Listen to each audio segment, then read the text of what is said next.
الرجيم بسم الله الرحمن الرحيم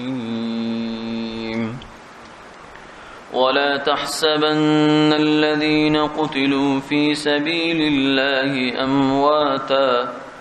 بل أحياء عند ربهم يرزقون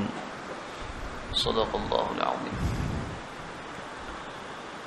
اور اے مخاطب، جو لوگ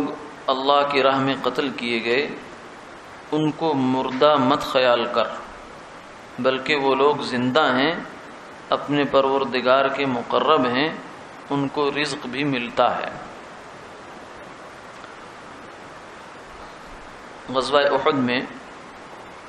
صحابہ بڑی تعداد میں شہید ہوئے،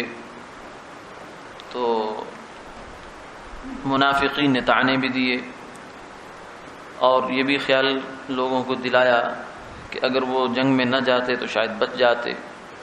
تو اس کا جواب تو پیچھے ہو چکا ہے۔ اب اس کے بعد منافقین کو بھی یہ جواب ہے اور مومنین کے لیے بھی یہ تسلی ہے۔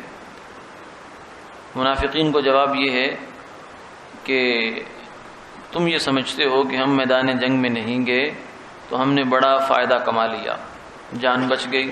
جان بچی سو لاکھوں پائے، لوٹ کے بدو گھر کو آئے، تو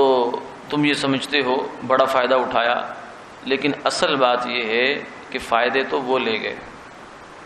جنہوں نے راہ خدا میں جان دی ہے۔ جان دے کر جو کما گئے ہیں وہ تم نے نہیں کمایا، تم نے تو کھویا ہے۔ اور مسلمانوں کو بھی چونکہ ایک دکھ تھا شہادت کا، اور صدمہ ایک طبی صدمہ تھا جدائی کا، اور پھر یہ بھی کہ آگے پتہ نہیں کیا بنا ہے، کیونکہ انسان کی موت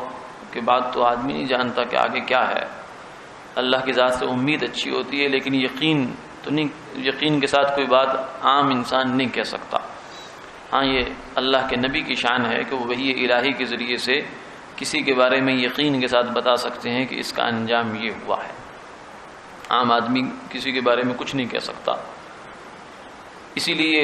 ایک خاتون آئی آپ صلی اللہ علیہ وسلم کی خدمت میں اور آ کر عرض کیا کہ یا رسول اللہ، میرا بیٹا شہید ہوا ہے، مجھے بتائیے کہ وہ جنت میں ہے یا جہنم میں ہے۔ اگر تو جنت میں ہے میں صبر کروں گی اور خوش ہو جاؤں گی کیونکہ یہاں سے اچھی جگہ چلا گیا، اور اگر وہ خدا نخواستہ معاملہ برعکس ہے، الٹا ہے،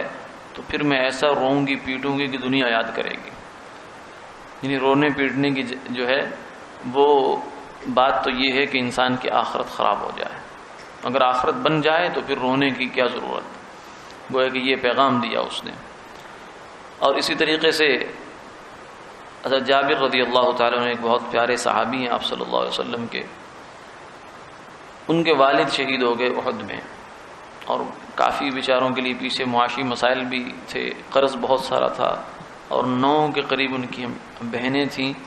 جو جن میں سے کسی کی بھی شادی بھی نہیں تھی، یہ بھی انہیں کے ذمہ پڑ گئی، بڑے بھائی تھے، تو کچھ پریشان حال تھے۔ آپ نے فرمایا یا جابر مالی اراک منکسرا، یا جابر میں تجھے ذرا پریشان حال دیکھ رہا ہوں، شکستہ مزاج دیکھ رہا ہوں، کیا بات ہے؟ تو کہنے لگے یا رسول اللہ، والد شہید ہو گئے، چلے گئے، اور پتہ نہیں کیا بنا ان کا۔ تو آپ نے فرمایا کہ جابر سن، بات یہ ہے کہ تو اس بارے میں پریشان ہے کہ کیا بنا، میں تجھے بتاتا ہوں کہ تیرے والد کا جو بنا وہ کسی کا نہیں بنا۔ وہ اس طرح کہ اللہ تعالیٰ جس سے بھی کلام فرماتے ہیں وہ من ورائی حجاب، پردے میں گفتگو ہوتی ہے، لیکن تیرے باپ کو اللہ نے وہ اعزاز دیا ہے کہ بغیر پردے کے اللہ نے اس سے کلام فرمایا۔ تو یہ